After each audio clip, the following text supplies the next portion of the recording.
When you talk about estate planning, you're talking about your own mortality. It's as simple as that. And it's a real shame that we don't kind of confront this stuff head on. It's important to do that for a number of reasons. How do you want to be remembered? What is your legacy? How do you want to be remembered? Almost every one of us in this room, I bet, either in your own family or somebody that you know, there are siblings that don't talk to each other anymore because of assets that were in their parents' estate. Okay? And it could be a table. It could be a picture. It could be anything that mom said, I got that. And you go, no, she told me that I was going to get that. And it can actually drive families completely apart. And the legacy that estate will be based on will be people that hate each other now. Okay?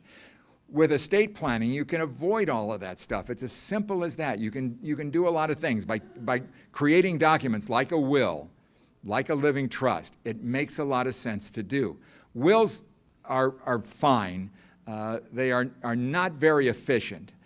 We live in a world today where people often think they can take a simple path here.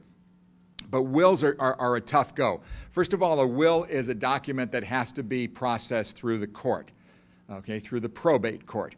And a will, and right now in San Diego County, I think we used to have 4 probate courts in the county. Now we have 1, and it's only open 4 days a week.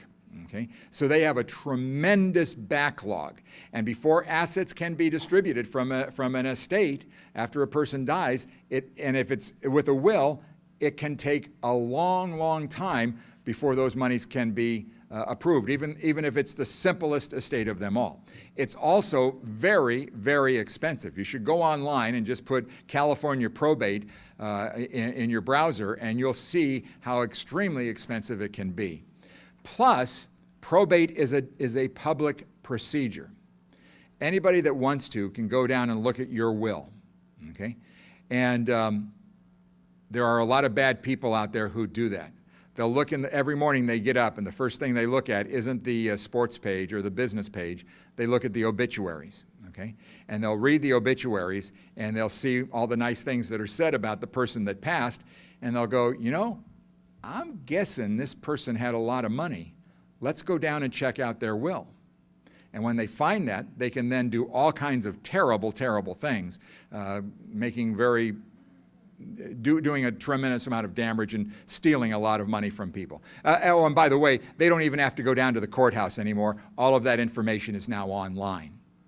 Okay? So they can do it from the bedroom at their mother's house while they're doing all this stuff. Okay? So it's real easy for them to do. A trust is an extremely private document. A trust is a document that goes into effect when a person dies. Assets are distributed immediately. There may be a little bit of a lag as you have to provide a couple of documents, a death certificate and things like that.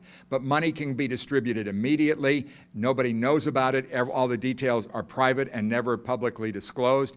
And you can control when your money is distributed to your beneficiaries and stuff. I have a good friend who has 2 young daughters, very young daughters. They're like 4 and 6. And he says, I don't know who my daughters are going to marry, but I already don't like that guy, okay? And so he says, I'm building into my trust a distribution plan that completely keeps their husband out of the loop, okay? And there are ways that you can do this. And so you can really control the timing on your assets, when they're distributed and how they're distributed. And there is a fee for a living trust. You're going to have to pay some money for it, you know. Depending on how complicated or how simple it can be a few $100s, it can be a few $1,000s. I always suggest you simply call up the Bar Association, the San Diego Bar Association, North County Bar Association.